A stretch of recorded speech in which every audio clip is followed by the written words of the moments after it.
Olá pessoal, então esse é o terceiro vídeo da aula 14, tá? E nesse último vídeo eu vou resolver mais dois exemplos com vocês. Então, dado esse argumento, nós queremos provar sua validade, né? Provar que ele é legítimo. Bom, primeira hipótese é que todos os poetas ou são nihilistas ou são sonhadores. Segunda hipótese é que Afrânio é um poeta. O terceiro é Afrânio não é nihilista. Vamos mostrar que há sonhadores, tá? Então,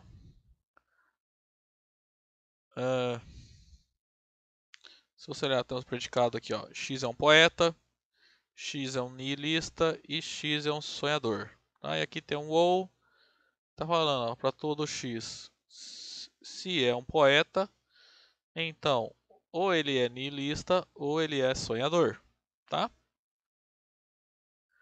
Então vamos lá. Primeira coisa, vamos colocar em termos de proposições com símbolos, né? Esse argumento.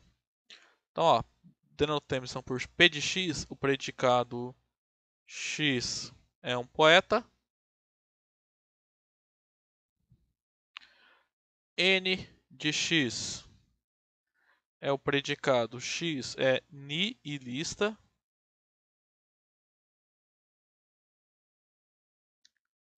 E S de X é o predicado X é sonhador. Então, desse modo,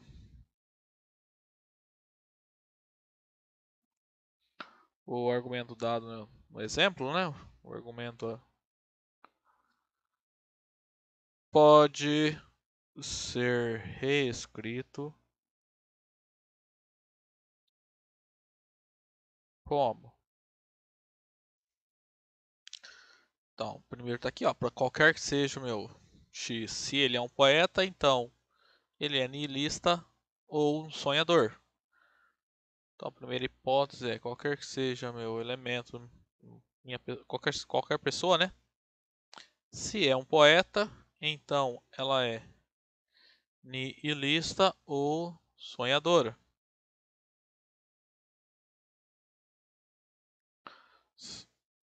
Segunda proposição aqui, né? Segunda hipótese é que Afrânio é um poeta, ou seja, é P de Afrânio.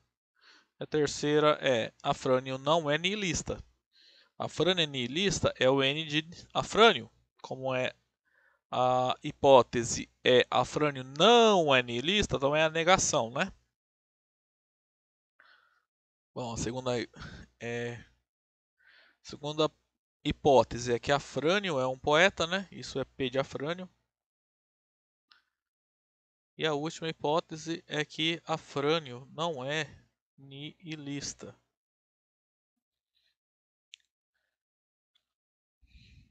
O que nós precisamos concluir é que existem sonhadores, né? Então existe. Tem que encontrar alguém que é um sonhador. Provavelmente tem que ser o Afrânio, né? Que é o único sujeito com que nós estamos lidando aqui. Então, existe alguém que é um sonhador, ok? Então vamos mostrar que esse argumento é legítimo.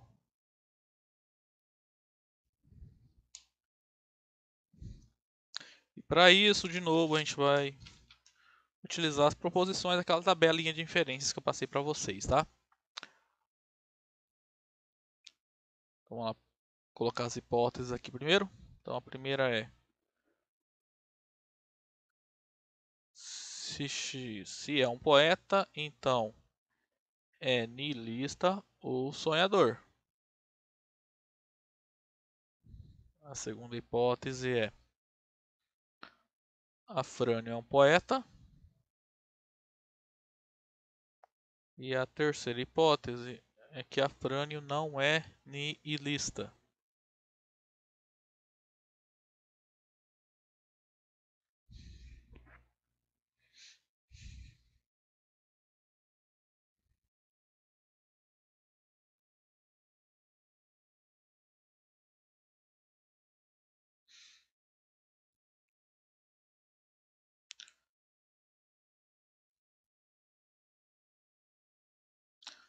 Então vamos lá. Bom, primeira coisa, ó, vamos passar tudo para proposições sem utilização de quantificadores, tá? Para a gente conseguir trabalhar só com proposições, digamos assim, que não envolvam predicados e quantificadores, tá? Então, a primeira aqui, ó, nós vamos utilizar a exemplificação universal. Vamos passar para o sujeito particular. O único sujeito envolvido nas outras proposições é afrânio, tá? Então, vamos calcular P de afrânio condiciona N de afrânio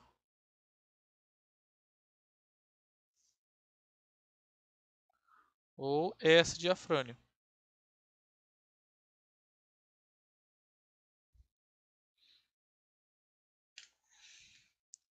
Então, ó, vamos pensar lá na regrinha modus ponens. Eu tenho uma proposição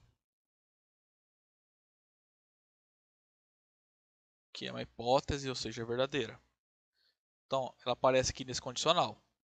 Então, ó, 4 aqui é uma hipótese, então ela é verdadeira. Como 2 é verdadeiro, a hipótese desse condicional é verdadeiro. Então, isso que eu vou pintar de azul, né, que é a tese desse condicional, nessa consequência, não pode ser falso, então obrigatoriamente ele é verdadeiro, tá?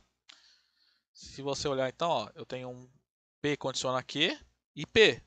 Então posso concluir que essa é a regra que nós conhecemos como modus ponens, tá? Deixa eu apagar aqui, essa aqui, ó.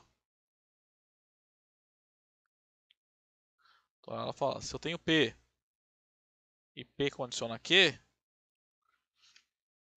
podemos concluir que, tá? Então,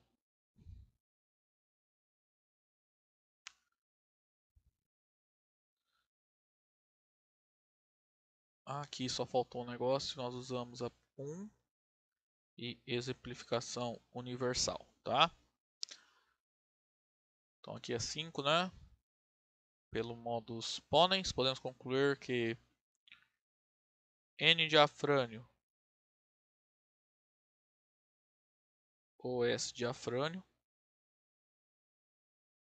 é verdadeiro, né? Então aqui nós utilizamos 2 e 4.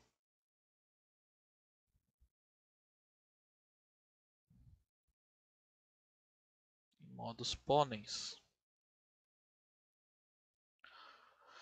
Agora olha só, sem olhar para as regrinhas. Vou usar rosa aqui, ó. Aqui, ó, nessa proposição 5, nós temos uma disjunção. Tá? Então, se 5 é uma hipótese, ela é verdadeira. Então, pelo menos uma das duas coisas acontece, tá? Vou fazer assim, vou pintar. Então, ou essa rosa é verdadeiro, ou essa proposição de verde aqui é verdadeira, tá? Só se for comparar aqui com a proposição 3, a negação de afrânio, de N de afrânio, é verdadeira. Então, N de afrânio tem que ser falsa.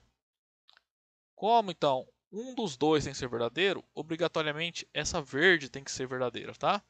Então, S de afrânio tem que ser verdadeiro. O nome dessa regrinha é o silogismo disjuntivo. Essa penúltima regrinha aqui, ó.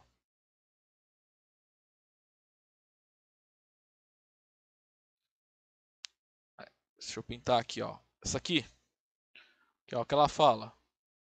Se P ou Q é verdadeiro e a negação de P é verdadeira, então eu posso concluir que Q é verdadeiro, tá?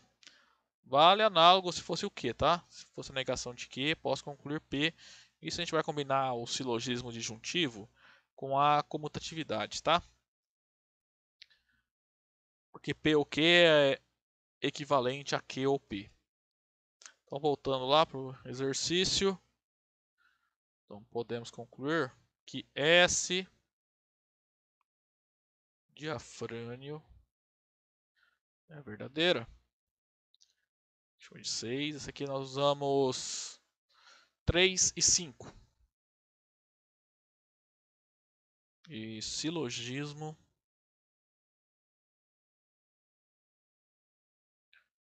disjuntivo.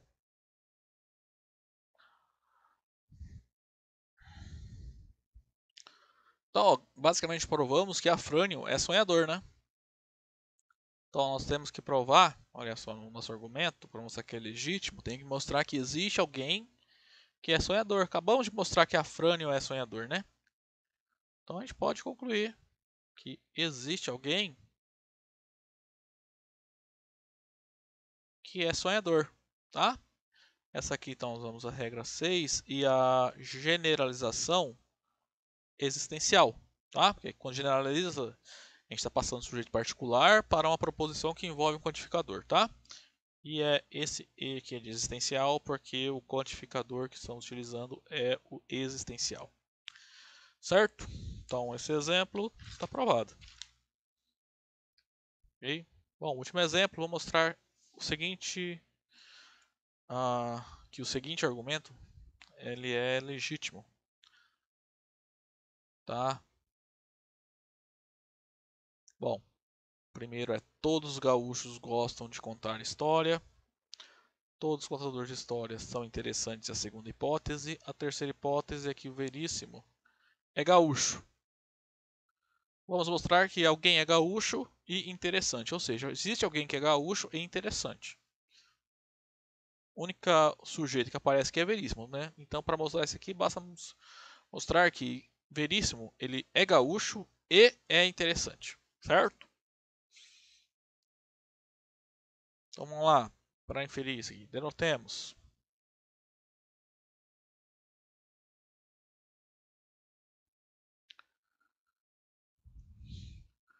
G de x é gaúcho.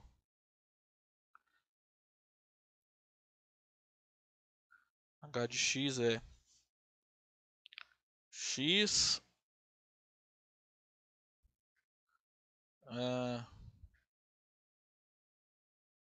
gosta de contar histórias.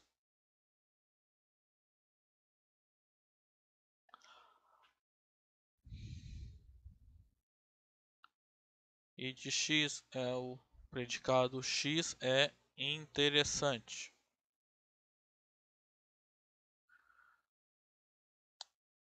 Então, vamos escrever então esse argumento utilizando esses predicados, as proposições correspondentes e utilizando quantificadores, tá? Então, desse modo,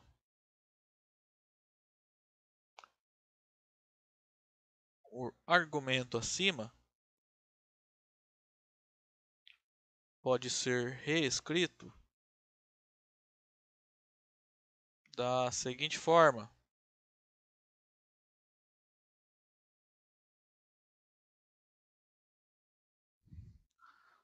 Então, ó, qualquer que seja meu gaúcho, tá, primeira coisa, meu universo aqui de novo, conjunto das pessoas, tá? Então, basicamente, tá falando aqui, se uma pessoa é gaúcha, então ela gosta de contar história, tá? Ou seja, então, qualquer que seja a minha pessoa, se ela é gaúcha, então ela gosta de contar histórias. Agora, a segunda, todas as pessoas que contam histórias são interessantes. Então, para qualquer que seja a minha pessoa, se ela gosta de contar história, então ela é interessante, tá? A terceira hipótese, Veríssimo é gaúcho, tá? Então, o x aqui, ó, se eu tomar aqui no predicado g de x como sendo o escritor Veríssimo, nós obtemos a terceira hipótese, né? Então, g de Veríssimo, tá? Então, g de Veríssimo é a terceira hipótese, né? Que é Veríssimo é gaúcho. E a tese desse argumento é que existe alguém que é gaúcho e interessante, né? Então, existe uma pessoa que é gaúcho e interessante. Então, vamos mostrar que esse argumento é legítimo. Ou seja, vamos mostrar então que essas três hipóteses, se elas três forem verdadeiras, então essa tese é verdadeira também, tá? Primeira coisa que a gente vai fazer é meio que um ritual padrão, né? Em todos os exemplos. A gente vai passar da proposição que envolve o quantificador universal para um caso particular do universo, tá? Nesse caso, o único elemento que nós podemos utilizar é veríssimo, né? Caso particular, né? Então a gente vai pegar essas duas proposições e particularizar, tá? Então, primeira hipótese, eu vou colocar aqui essa aqui, né? Para todo x, se é gaúcho, então é contador de histórias. Segunda hipótese, qualquer pessoa, se gosta de contar história, então é interessante.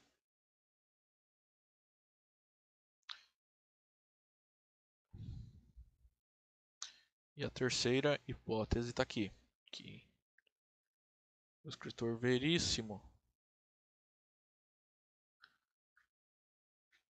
é gaúcho.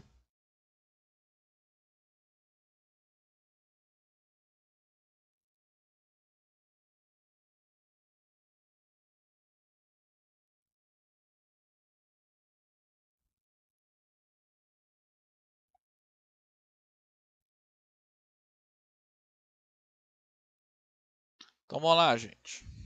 Como eu falei, primeira coisa que eu vou fazer é particularizar para Veríssimo essas preposições 1 e 2. Então, proposição 4 aqui, hipótese 4, vai ficar G de Veríssimo condiciona H de Veríssimo.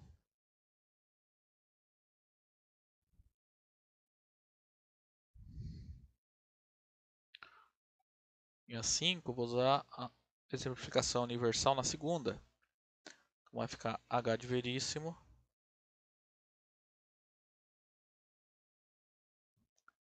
condiciona I de Veríssimo.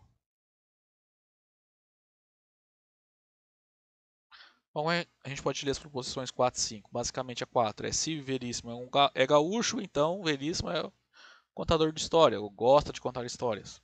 A 5 seria se Veríssimo gosta de contar história, então Veríssimo é interessante. Bom, aqui nós usamos 1, aqui usamos 2. E ambos nós utilizamos exemplificação universal, né? Que nós passamos de um quantificador universal para um caso particular, tá? Olha só, 4 e 5. Nós temos aqui, ó, uma proposição implica H de Veríssimo e H de Veríssimo implica uma terceira proposição, tá? Então tem uma regra, também conhecida como transitiva, que é o silogismo hipotético, que eu posso ir direto da primeira proposição, condiciona a última. Isso aqui também é a proposição verdadeira, tá? Ó, vou mostrar aqui, ó. É o silogismo hipotético, tá aqui, ó. O que ela fala? Se P condiciona Q é verdadeiro e Q condiciona R também é verdadeiro, ó. Ó, tem o mesmo Q aqui nos dois, ó. Então a gente vai do primeiro para o segundo, o terceiro, proposição, tá?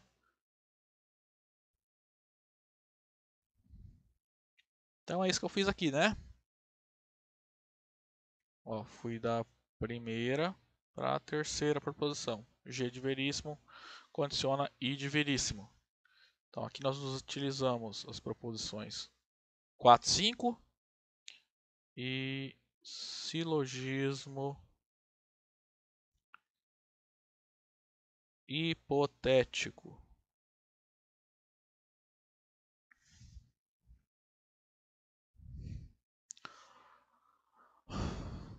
Ó, vamos olhar 3 agora, ó. Se vocês lembrarem do modus ponens, tá acontecendo, ó, tem um G de veríssimo verdadeiro, é uma hipótese. E aqui eu sei que G de veríssimo implica uma outra coisa, I de veríssimo. Como G de veríssimo implica I de veríssimo, e G de veríssimo é verdadeiro, I de veríssimo não pode ser falso, tem que ser verdadeiro também, tá? Então podemos concluir que o veríssimo é interessante. Então aqui nós utilizamos as regras 3, as hipóteses 3, 6 e modus ponens.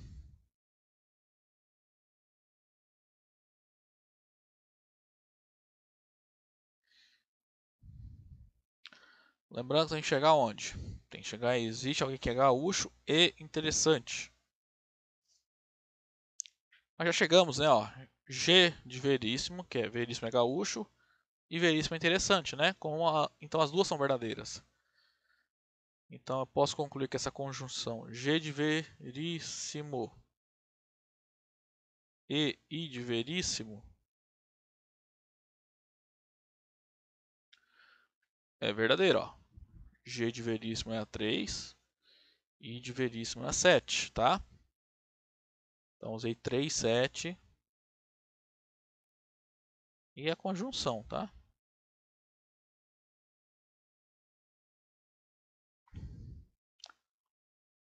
Então mostrei que veríssimo é alguém que é gaúcho e interessante, ou seja, mostrei que existe alguém que é gaúcho e interessante. Aqui nós utilizamos a hipótese 8 e a generalização existencial. Certo, gente? Então, ó, esse era o último exemplo de hoje.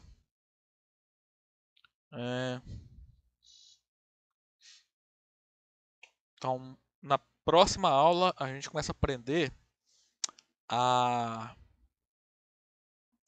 trabalhar, fazer uma demonstração. Tá? A gente vai começar a ver quais são os modos, as formas que nós podemos demonstrar um teorema. Tá? Então, essa parte de inferência é que vai ser bem importante, que se você por trás de uma demonstração estão vários passos, e esses passos são dados quando a gente vai inferindo uma proposição a partir de outra que eu sei que é verdade. Que é o que a gente está fazendo aqui. Ó. Eu sabia que 1, 2 e 3 nesse exemplo são verdadeiras, nós fomos provando que 4, 5, 6, todas as outras proposições também são verdadeiras. Tá? Então, basicamente, o que a gente fez aqui foi uma demonstração. Ok? Então, gente, até a próxima aula.